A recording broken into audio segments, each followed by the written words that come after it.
درود و پیام عزیزان. سلام علیکم. ما انسان ها همیشه می خواهیم که خوشبخت باشیم، ولی در این راه بسیار چیزها و ارزش های کوچک ولی مهم که ما را می تواند خوشبخت کند صرف نظر می نماییم. چرا؟ این قبول کنی ها انفرادی هستند. بله، نه هر شخص از پیاله چایی که حالا در احاطه اهل خانواده نوشیده ایستاده است خوشبخت می گردد. عادی ترین رفتار باعث خفگی می شود. حتی ما به نفر کمک رساندنی هستیم. آدمانی که از جهت پسیخولوژی یعنی سالم نیستند این عمل را منفی قبول میکنند. انا در همه جا یک نازکی رو میزند. معلوم میشود که ما کار رو نمیدانیم. برای چی؟ چون که آنها یعنی زندگی انسانیت همه به اموسیا داده شده است. یعنی اصل اموسیا است. در این عصر آدمان چیزهای خوب را نیز بد قبول میکنند و از همون عادی‌ترین حالت‌هایی که آدم را قناعتمند میکنند آنها خوشبخت نمیشوند و خوشبختی را حس نمیکنند. خوشبختی را در دارایی، خانه و ماشین و ثروت دیدن خطاست، میگویند مردم و روانشناس نیست. نمیدونم خوشبختی را در یک چیزهای تام، در داشتن خانه، شاید در داشتن پول، در داشتن دیگر چیزها در نظر میگیرند که این خطا است. آدم خوشبخت از عادی ترین رفتار میتواند قناعتمند شود، از عادی ترین مناسبت. پس چی باید کرد تا اینکه حس قناعتمندی و خوشبختی بیشتر گردد؟ و سبب آنی که همین احساس خوشبختی از دوره‌های کودکی شکل میگیرد، پدر و مادر به این چیز اعتبار نمیدهند. کودکان در خانه پدر و مادر با همدیگر جنگ میکنند، اختلاف میکنند. یعنی که برای کودک نوزاد تا 7 سالگی در یک روز 7 مرتبه بوسه کردن برای رشد درست شخصیت کودک لازم است. اما اکثریت به این چیز اعتبار نمیدهند. کودکان را به این چیز تماما حتی عادت نمیکنند. توصیه خوب، ولی در نتیجه چی می شود؟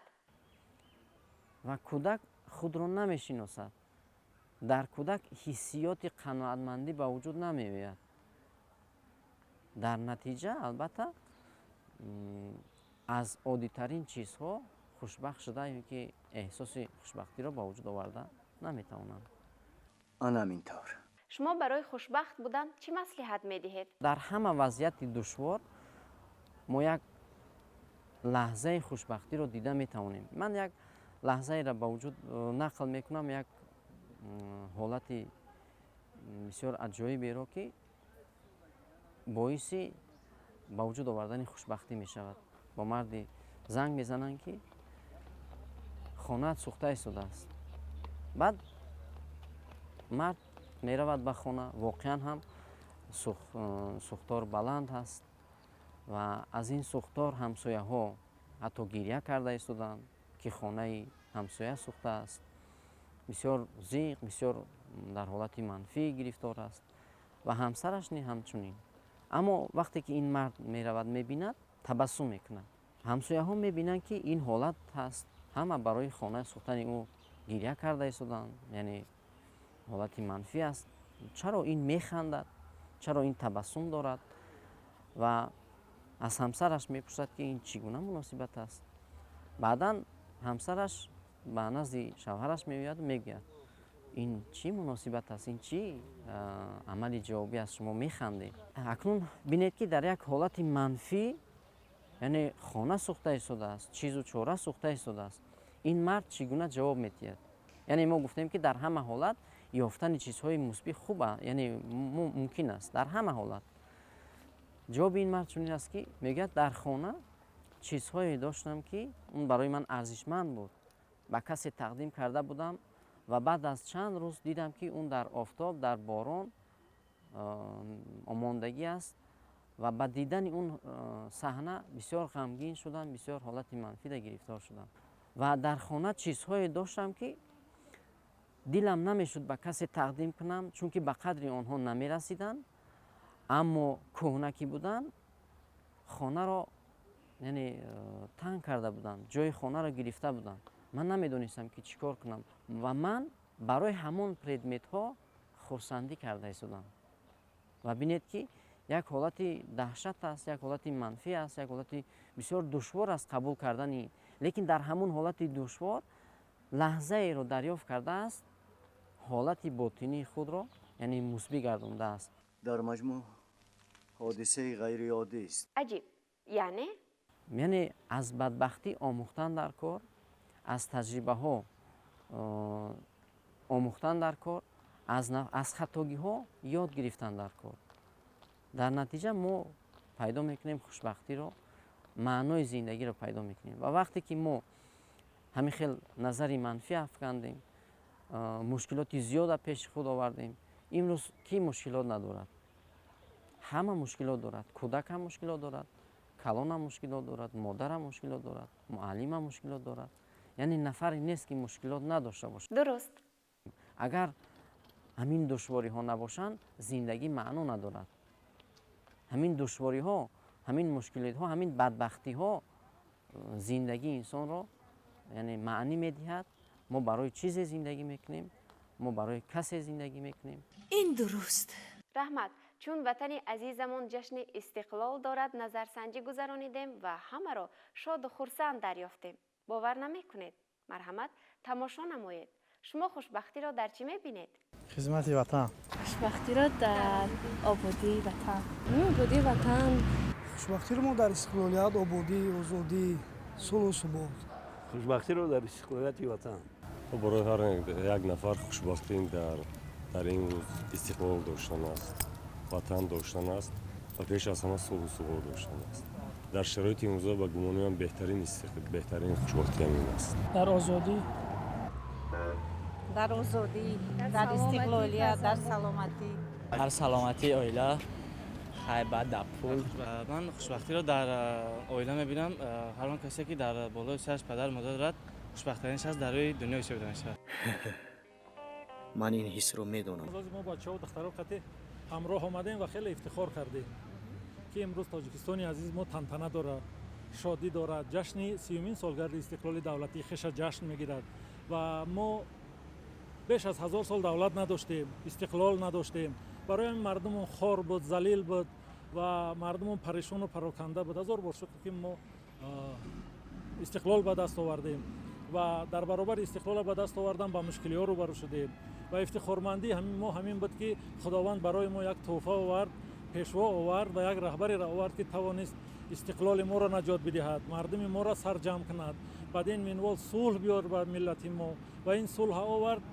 دل ملت شاد شد، ملت قامتش راست شد، پای سازندگی و پای کارهای خیلی نجیب کمر همت بست و ما از همین سیاست خردمندانه، سازنده و بنیادکارانه بود که ما در یک مدت خیلی کوتاه تاریخی اگر بگیریم 30 سال پیش تاریخ میجا زدن است، ما توانستیم کار 100 ساله را انجام بدیم. من خوشبختی را در آبادی، آسایشتگی، صلح و وحدت ملی میبینم.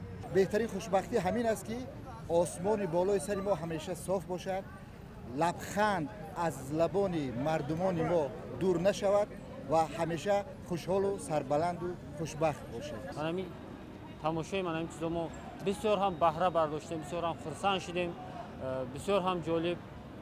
البته این صاحب استقلالی یک دولت بی‌بهای ماست. خوشبختی را در آسمان صاف، در صلح، در آزادی. خوشبختی انسان اولین درجه در سلامتی است و دومین درجه در آن است که در کشوری که هر یک انسان زندگی میکند صلح و ثبات پاینده باشد. بس تصور کنید که تاجیکستان صاحب استقلال ما امسال 30 سالگی استقلالیت دولتی خود را جشن میگیرد که برای هر یک ساکن این دیار بیشتاسا یک خوشبختی است که در یک فضای آزاد کار فعالیت زندگی میکند. خوشبختی را البته در تنظیم امانی، خوشحالی و خوشبختی مردم می‌بینه، همه آرام تنج گشته ایستادند. خوشبختی را در آزادی استقلالیت، چون که این سال 30 سالگی استقلالیت جمهوری تاجیکستان را جشن میگیریم. من هم فخر از آن میکنم که در این 30 سالگی استقلالیت من دانشجوی ملی داخل شدم. خورسندی رو در همین آزادی عین حال خورسندی رو ما دیده ایستادیم. این آزادی این همه استقلال است که ما خورسند و سعادت هستیم. من خوشبختی را در آن می‌بینم که در دولتی تنج و آرام خود زندگی می‌کنم و این برای من خوشبختی است که با گروه همکورسان یعنی با استادان عزیز در این پرد 30 سالگرد استقلالیت جمهوری تاجیکستان اشتراک کردم. در حیات زندگی برای چی؟ حیات خیلی شیرینی ها داره. در همین صلح و ثبات اینجا امنی. در همون صلح و صلاح دولت در پیشروی دولت همین خوشبختی مقصد قطعی همسر قطعی پدر و مادر مناسبت خوب داشته باشن خوشبخت. جشن استقلالیت همین را خوشبختی را می‌بینم. در سلامتی اتاق و چند سلامتی خانواده. خوشبختی رو در اویلا. ما خوشبختی رو در همین می‌بینیم در روز آزادی استقلالیت که تمام مردم چنین خرسند هستند. 30 سال شد گذشت از اعلام کردن استقلال جمهوری تاجیکستان. چیزی که همه شما می‌بینید در این مدت 30 سال کشور ما با کشورهای تمدن جهان برابر شد. اقتصادات پیش خدا باشد، سطح زندگی خوبتر شد. انا گویم مثلا در تعلیمات ساحه معارف با پیشرفت، ساحه تندرستی با پیشرفت خدا باشد. نگاه نکرده به چنین مشکلاتی که به سر مردم اومده بود در سالهای 90 عصر گذشته به همه معلوم است. این یک خوشبختی است. تمام مردم کشور تاجیکستان روز خوشبختی را حس داره به فکر من. در اویلا. خیلی خوب. پس حالا شما خوشبختید؟ بله خوشبخته. اما وقت آبادی باشه ما خوشبختیم. البته ما همچون جوانان دوره صلح استقلال از آن خوشبخت هستیم که در چنین یک دوره تنج و آرام و در فضای آزاد به سر میبریم. البته آزاد هستیم، خسن است. البته ما بسیار هم خوشحال و خوشبخت هستیم که در چنین وطن آباد و آرام و زیبا زندگی میکنیم. بله. البته خوشبخته در زمان صاحب استقلال دوران صاحب استقلال زندگی داریم، آزادانه میگردیم. بله برای اون که صد با شکر من پدر مادر دارم. یعنی خوشبختی اون است که امکان داری که همان هوس، همان ذوق، همان خواهش خود عملی سازی و امروز دوران صاحب استقلالی به هر یک شهروند ما همین امکان داده است و من فکر میکنم امروز که من در زمان صاحب استقلالی هستم، امروز که امکانیت دارم که از فدای آزاد و آباد وطن نفس بکشم، زندگی شایسته داشته باشم، خاطر جمع است، عصب آرام است، شب به تشویش خواب میکنیم. فرزندک‌ها عسکرای ما امروز امنیت ملی ما، امروز سرحد ما، تنجی ما را تامین میکنند و امروز اون خبرنامه و اون نقشه هایی است همون را باید ما در مدت کوتاه‌ترین عملی کنیم. برای من فکر میکنم برای یک انسان، برای یک عمر کوتاه انسانی اگر که با شوق و شر و سر زندگی کنی بسیار شوق‌آور میگذرد. برای من فکر میکنم ملت من امروز شاد و خوشبخت است و این خوشبختی خدا کند که جاودانی باشد. خوشبخت هستم. البته چرا نه؟ بله من خوشبخت هستم. البته چرا نه؟ البته من فرزند زمان استقلالم، چرا خوشبخت نباشم؟ خوشبختم. سوال یادی داری؟ اگر من از قفایش میدویدم هم او میرفت. ها البته میرفت. رفتارش چنین است. بله من البته خوشبختم. شما که در چنین دولتی آباد و صاحب استقلال آزادانه زندگی میکنم. البته این خوشبختی از چی است؟ بله. از خرسندی هوشتک میکشید. بله. بله؟ بله چطور؟ دانشجو شدم، خیلی شادم و خیلی خرسند هستم که در همین برنامه اشتراک میکنم. به این ارزنده است. بله. البته نه من ذهن ندارم. زمان این لحظه رو یاد آورده تبسم میکنی. فهمو؟ میدونه چی؟ ولی مردم تا چه اندازه همدیگر را میخواهند شاد کنند، خوشبخت نمایند. بیایید انیق میکنیم. شما را بار نفری خوشبخت کرده است؟ همه آبادی و تماشا ما در خوشبختی اخیلی. دایدون نیست. نه چندان. البته در اویلا در جای کار البته اصلا برای انسان خرسندی حدودی معین نداره. مثلا این روز کی گفته میتواند که هر یک تاجیکستانی خرسند است. مثلا این روز کی گفته میتواند که خرسندی در خاندان میونست. مثلا این روز کی گفته میتواند که دوست و رفیقان او خرسند است. هر یکی ما طبیعت گوناگون داره و خرسندی رو گوناگون و خود قبول میکنیم میپسندیم. بله. بیشتر هستید خرسندی بله پدر مادر ما رو زندگی هم وقت خرسند میکنه. ما رو حتما البته بهترین خوشبختی امروز دیدن لبخند دوستان رفیقان وقتی که ما با همخدمتان بعد چندین سال با همدیگر سرجم آمدیم با همدیگر صحبت میکنیم یادی اون روزگارهای گذشته رو میکنیم. نفر خوشبختی من البته این خوشبختی اویلم است. یعنی پدرم مادرم اویلم اینا که خوشبخت باشن البته و جامعه که امروز خوشبخت است البته من هم خوشبختم. در حیات انسان همه وقت باید در همه حالات باید خوشبخت باشد نه بلکه از اونه که از دیگران یک چیز انتظار بود بلکه خود را همچون یک شخص خوشبخت اعتراف کرد و شناخت زیرا که هستی انسان بودن انسان این خود یک خوشبختی است. دقیق. البته چرا من خودم خوشبختم چرا اینکه در دولت صاحب استقلال زندگی میکنم. بله البته بله مادرم پدرم بله همسرمو نه خرسند کرد است. من حس میکنم وقت خوشبخت‌ترین وقت برای من است وقتی فرزندای من میبینن به خانه اونو من میبینم اونو خرسند هستن این خوشبخت‌ترین وقت برای من همین است. مرو مادرم خوشبختی من مادرم است. از شنیدن این گونه قناعتمندی خیلی شاد گردیدیم. ولی شما چه بار نفری را خوشبخت کرده اید؟ فهمیدن میخواستم. در یاد ندارم. آره نه چندان. چون که شعر گفته است که میگم قوت نیکی نداری بد نکن. خیلی که گفتن ما سه که دست مونده قدر کن وای میکنیم یردم میدیم خرسند میکنیم. من هرچی که از دستم بیاید با مردم خدمت کردم زیاده از 30 سال میشود که در ساحه معارف کار و فعالیت دارم و کوشش میکنم که مردم همه وقت از فعالیت من راضی باشن. همین خیل من میفهمم. 4 روز اخیر گمان میکنم که همه هر نفری که از پیشم برآمده است ایستاده است خرسند کرده ایستاده. البته ممکن. تو قدر امکان گمان کنم آره و کوشش حداقل کوشش میکنیم که یک نفر رو یا که نفرهای زیادی رو در زندگی خود خوشبخت کرده توانسته باشه. کوشش کردم نمیدونم. بله من کوشش میکنم. بله البته با چندین راه و واسطه خوشبخت کردم. بله خوشبخت کردم. بله بله بله بله نه کوشش کن فهمو.